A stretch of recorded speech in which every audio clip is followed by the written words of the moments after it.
ألم تر أن الله يسجد له من في السماوات ومن في الأرض والشمس والقمر والنجوم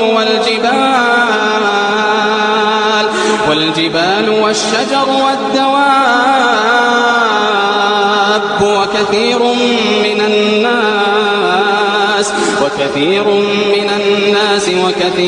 حق عليه العذاب ومن يهن الله فما له من مكرم